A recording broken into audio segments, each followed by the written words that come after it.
Yes, guys, welcome back to another video. It is Sunday today, and we've got some mad rumours. And to go through these rumours with me, my mate Billy, we've done a couple of videos on the 12th Man Football Podcast. He's a big Villa fan and host and co-host of the Total Screamers pod. Big up, Billy, for coming on, man. I appreciate you coming on. You good? Yeah, I'm good, thanks, mate. Pleasure to be on. Thanks for having me. No problem. Well, let's get stuck in, man. I don't know if you've seen this rumour. It's absolutely bizarre if it happens, crazy scenes. But Liverpool are apparently in talks with PSG over a loan move for France striker Kylian Mbappe after the 24-year-old rejected a world record £259 million to Saudi Arabia club Al Hilal. And Real Madrid have set a price limit of 198 million quid to land Mbappe from PSG on a permanent basis. That's from Mars. So what do you make of this, bro? Liverpool in for Mbappe on loan, apparently. Crazy, man.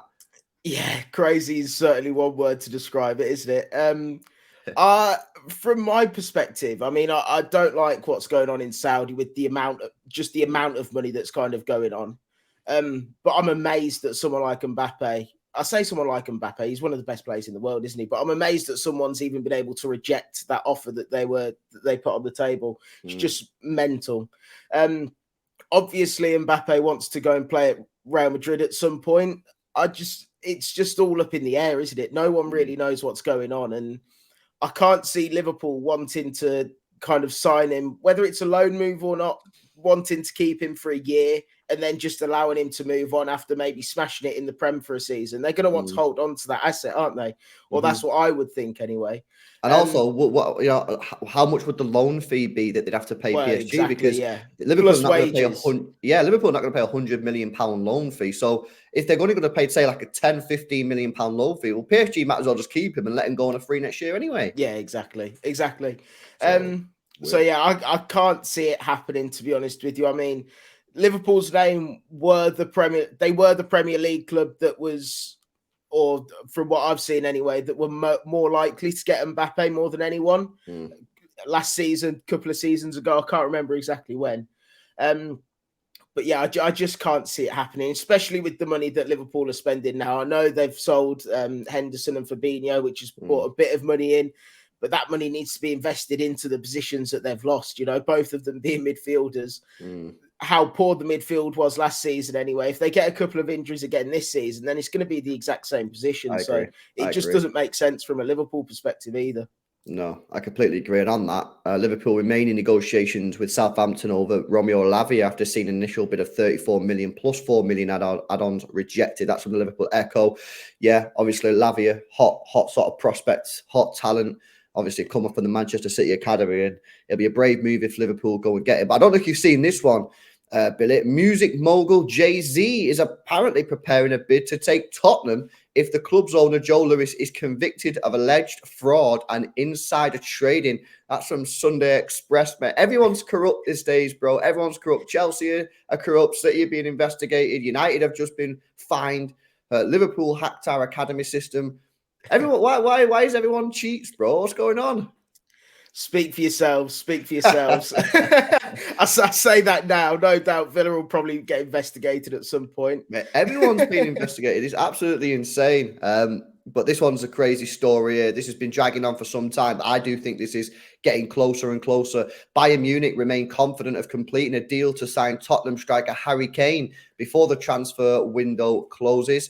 An executive summit, including Bayern chief exec Jan Christian Driesen, technical director Marco Nepp, and Tottenham chairman Daniel Levy will be held on Monday, where the German club will make a bid of 75 million quid for England captain. That's from the Daily Mail. Is that enough, though, Billy? 75 mil? Well, where are you on this one? I think it probably, in pounds, I think it probably is for a club outside of England. I think if that was Man City, if that was Man United, Liverpool, even whoever, Chelsea, that's probably doubled, if not close to being doubled.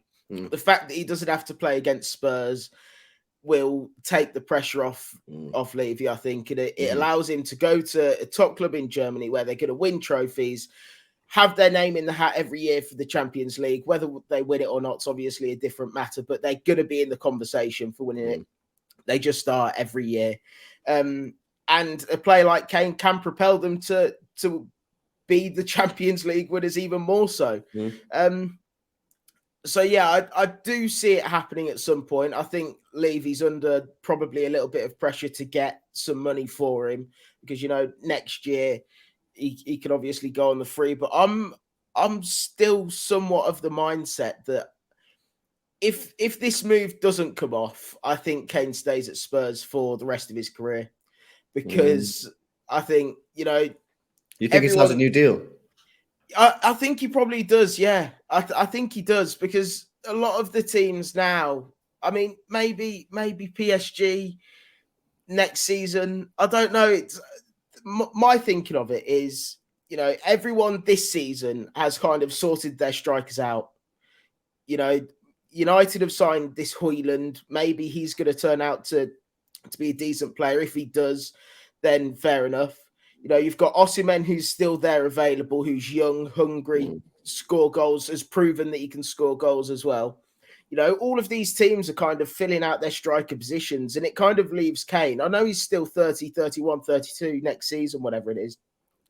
It just kind of leaves Kane in a bit of a situation where I've got no resale value. I might as well just stick it out and see what we can do here. Whether it happens or not is highly, highly unlikely. I just think it is a possibility that can happen. But yeah, I'd like to see him move to Bayern Munich, to be honest with you. I think if he moves to Bayern, like you said, it's all out of sight, out of mind for Tottenham, innit? You know what I mean? No one really looks too much at the Bundesliga in this country, so it's like the Tottenham fans might just kind of forget about him in a weird way. They're not going to be competing in the Champions League against them anytime soon, exactly. Yeah. West Ham are not expected to make another bid for Manchester United's Harry Maguire because of the England defender's price tag and wage demands. Listen, I find this really interesting. I think Harry Maguire to West Ham would be a fantastic signing. I think we might have spoke about it on a podcast on the 12th Man pod.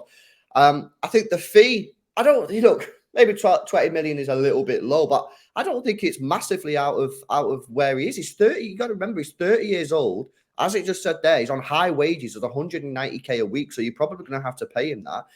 I'm hearing that Man United want 40 to 50 million quid.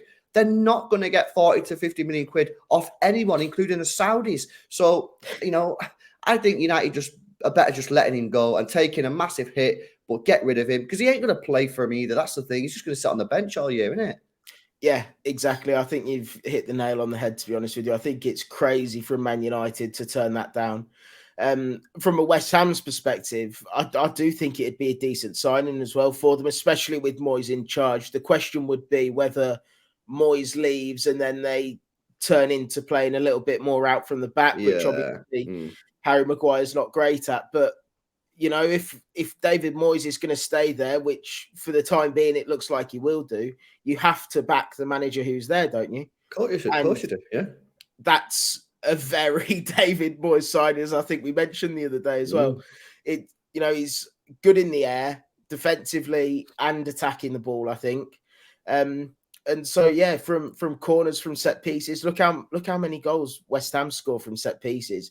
Harry Maguire is just going to add to that, in my opinion. And I think as a defender in that system anyway, he'd be a very good player for them. I agree. And yeah, so it just makes sense from both sides to just get this deal done with now.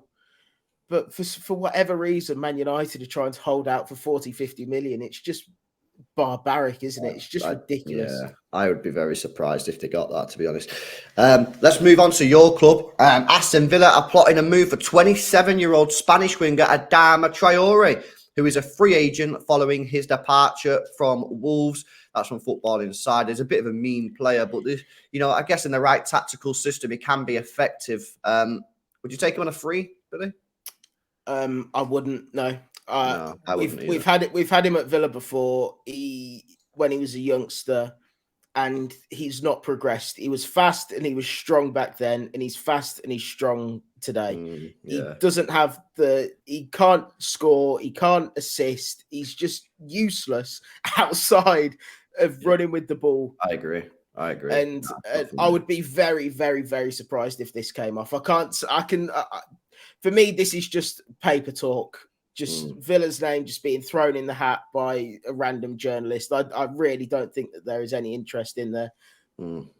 Yeah, no, I would agree with that. Spain defender Aymeric Laporte will leave Manchester City if they complete the signing of Croatian centre-back Josko Gvardiol from Leipzig. That's from Manchester Evening News. Yeah, Laporte's a weird one. There were some links actually to Villa earlier in the window, but of course you signed Pau Torres. I find it absolutely bizarre that no European team has come in for Laporte, because rumours are you can probably get him out of City for 30, 35, 40 million, which is an absolute steal in today's market. And there's not been one single bid. I have no idea what's going on there. Do you see anything from a neutral point of view? Do you see anything that City fans are missing here? Because we're all flabbergasted, bro, about why no one's gone in for him. I mean, we had Juventus say that 30 million euros was too expensive. That's like 23 million quid for Laporte. No, I'm on your side. I think he's a fantastic player. I really, really like him. And when I saw Villa's name in the hat for him, I just kind of laughed it off, because I never thought that Villa would even be interested in a player that good. I don't understand why a team, for example, like Spurs, who clearly need defensive reinforcements, aren't going after him for such a reasonable rumours price. are, I don't know if this is true, but the rumours are that he might have rejected Spurs. That doesn't surprise me either, to be fair. I don't know how true that is, but there are rumours that he's rejected, so he don't want to go there. Yeah, well, like I say, that doesn't surprise me. But yeah, I don't understand why teams aren't getting into some sort of a bidding war for him, because he improves virtually every team on the planet, doesn't he? I agree. And he's a fantastic player. It's just unfortunately at the moment he doesn't really fit our style, because Laporte's best position is in a back four, like a proper back four with a centre back to his right and a left back to his left. But I think when you start playing like this three at the back, or you play with inverted left backs, I think he's not very comfortable out wide, because he's not that like agile. He's not his agility is probably one of his weaker areas. So he's sort of struggled in the last 12 months for City, as we've been sort of full hamming that sort of system out. You put him in a normal back four though, and he's absolutely brilliant. He really is. So very, very strange one. But let's turn our attentions back to Aston Villa. Aston Villa are continuing their efforts to sign Barcelona's Ferran Torres, but the financial package offered to the Spain forward does not meet his expectations. Now, you've already signed Diaby, so do you think that maybe Emery is looking for more recruits, or do you think this could be a bit of BS? Yeah, I think this is... since Emery's come in, he's wanted a specialised winger. Now, we were heavily linked with Nico Williams, who has eventually turned us down at Athletic Bilbao. And I think that kind of, tall, quick, strong kind of player, similar to Brennan Johnson, is another one that we've been heavily linked with. I think he kind of fits into that mold, does Ferran Torres. And I mean, you can tell me a little bit more about him from his time at Man City. I think he's a decent player. I've not seen too much of him at Barcelona, but bits that I have seen, I've not been overly impressed. But at 23 years old, you can't turn a player like Ferran Torres. He's a very versatile player, bro. I actually thought his best position when he played for City was as a striker rather than on the wing. But he made a big mistake leaving City. He thought because at the time, obviously, Barcelona were in a big mess, and he went there thinking I could be part of like Barcelona for the next 10 years. And they managed to get turn them around. Yeah, exactly. And it just didn't work. I can't remember if Lewandowski came in after him. I think he did.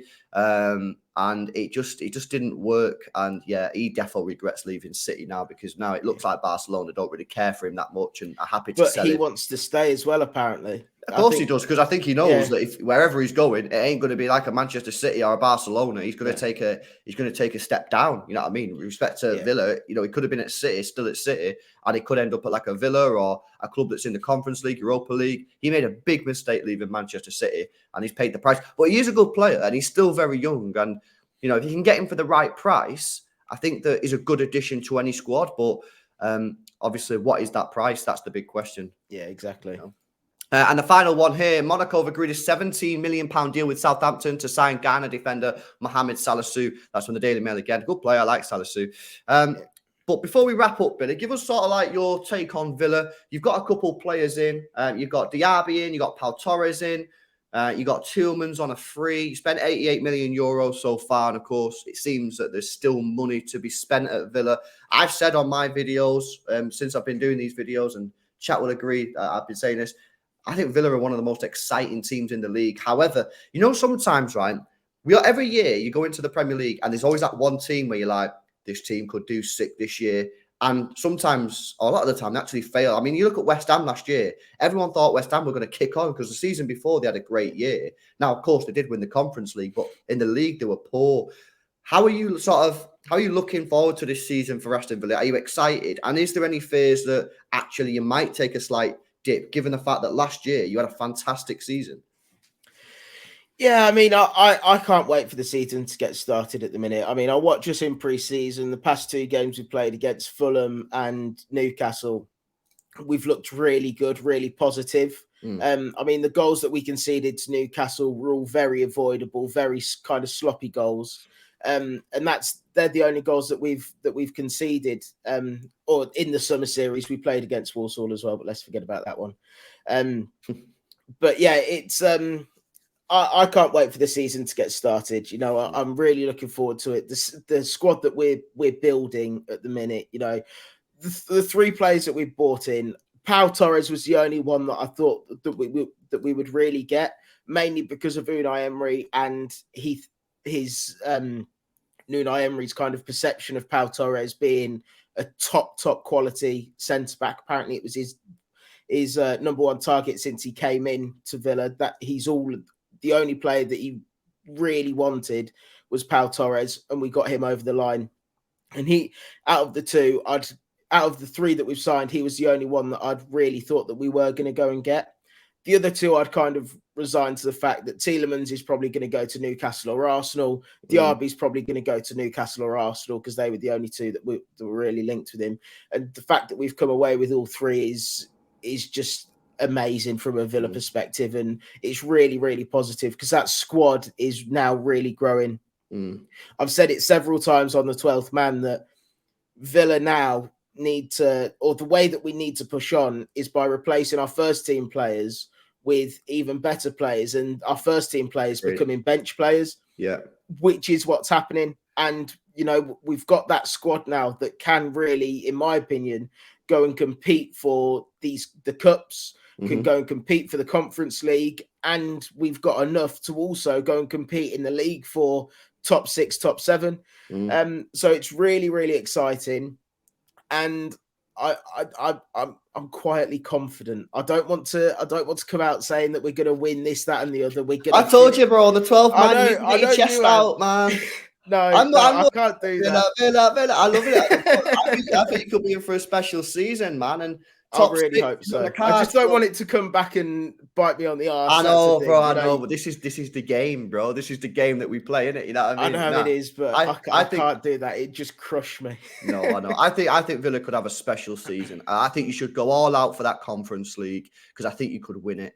And then, if you win it, then maybe next year you'll be in the Europa League. I think, I don't think Villa are that far away from really, pushing to try and get in that Champions League. Everyone talks about Newcastle, Newcastle this, Newcastle that, but Villa are very rich. They are very, very rich owners. And clearly you look at the signings, they are willing to put, look at Moussa Diaby, make 55 million euros. You know what I mean? This is a player that some City fans have wanted. So it shows me that Aston Villa can compete. Okay, there'll still be some players that are not quite there yet, and not quite ready to join Aston Villa because maybe they don't fully see it.